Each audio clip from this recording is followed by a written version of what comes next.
Okay, I think we're recording. All right, I'm using a new software platform, so we're gonna test the waters with this. Good morning, good afternoon, good evening, depends on when you're watching this. This is a quick video, and I'm gonna fly through it.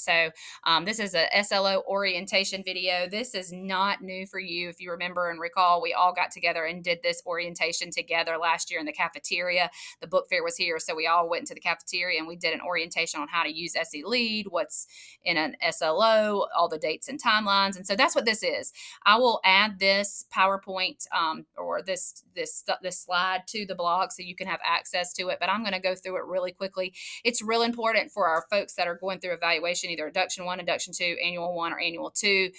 We have to make sure that they participate in orientation. The rest of you, you can just watch it if you just need a refresher. All right, so let's get started. Requirements for district orientations. We are required for those that are evaluated to have an orientation, and you are here and getting that orientation for those of you who are being evaluated this year.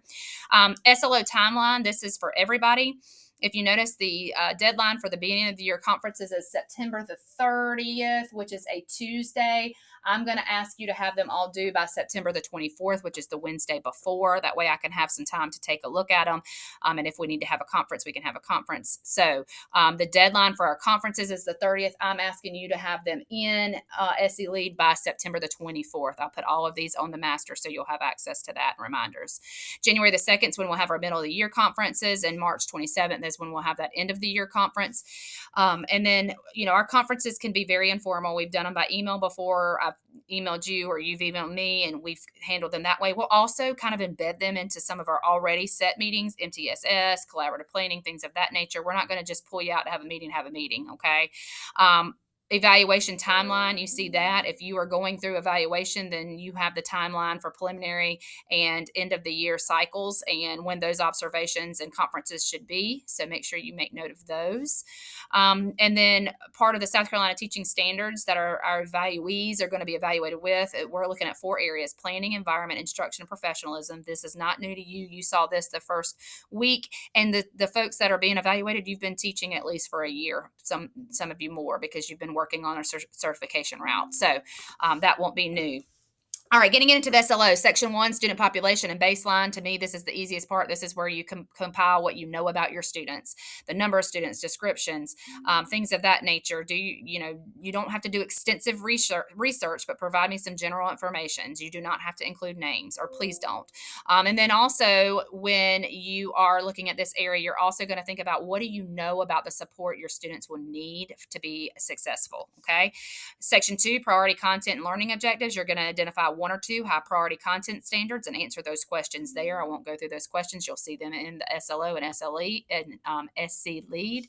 Section 3 is instructional strategies. That's where you're going to consider your professional practice and growth. What is one instructional practice that will be your focus connected to this professional goal, and why? What are you setting as a goal for yourself based on your student data? And then think about what instructional strategies are going to be needed to meet those goals.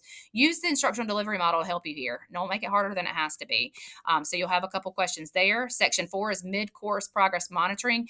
The important piece here, and one we often forget, is that even though you may sign mid-course or that you're ready for your mid-course review and put your signature there, you've got to make sure you do the educator reflections. So mid-year, look at where your kids are, or mid-course, excuse me, not mid-year. Don't get that confused because our timeline ends in March. So mid-course of the timeline, think about what are some reflections for where your kids are and what you're doing, and maybe some reflections on your own instructional practices. And so you'll put those reflections there before you put your signature on middle of the year. Okay. Same thing for end of the year. You'll have your reflection piece.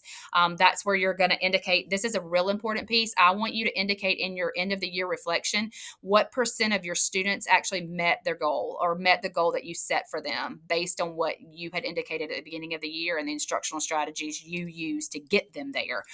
So that's a real important piece. It keeps me from having to go back and do all of the tallying and counting your people. Go ahead and do that for me, and I'll remind you of that as we get closer.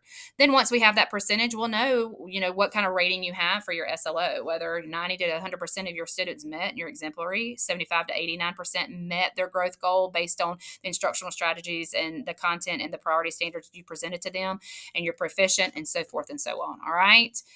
The orientation piece is complete. So this next part is just to show you what needs to happen next, because now I need for all of you to go into SE Lead and to complete the orientation piece. All right. So you'll go to SELead.org.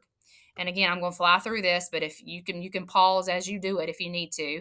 And then you'll see the account set up. You're going to log into your account. Hopefully it saved your username and password like it did for me, because I can't remember them all. Click evaluations, click details beside your name, and then click orientation. All right. From there, you will have to enter the PIN to say you've been oriented. And so if you need to see your PIN, you can say, hey, uncover my PIN. I can't remember that either. So uncover your PIN, sign it, and then you can then be moved forward to the student growth and professional goals section. Once you're here, y'all, this is where you'll enter your SLO. You'll add SLO here. It's going to open it up for you for the year, and that's where you're going to fill in all those things I talked about earlier. Okay, the student population and baseline, the priority standards and learning objectives, so forth and so on. All right. And then lastly, professional goals. Some teachers that are formally on GBE, you will not meet the SLO business rule. And so you will add your professional goal here. All right. So add your professional goal here. What is it that you professionally want to set for yourself for this school year? Okay. And then teacher handbook with screenshots. If you need that help, these documents are all going to be provided for you should you need any resources. But y'all, your best resources are right in this building. Ask a teammate, ask a lead, ask Miss Willingham, ask myself. We'll be happy to help you with any of that to help you navigate this process. All right. So happy getting started on your SLOs. Again, if you have any questions, let us know. I kept it under 7 minutes. Y'all have a great day.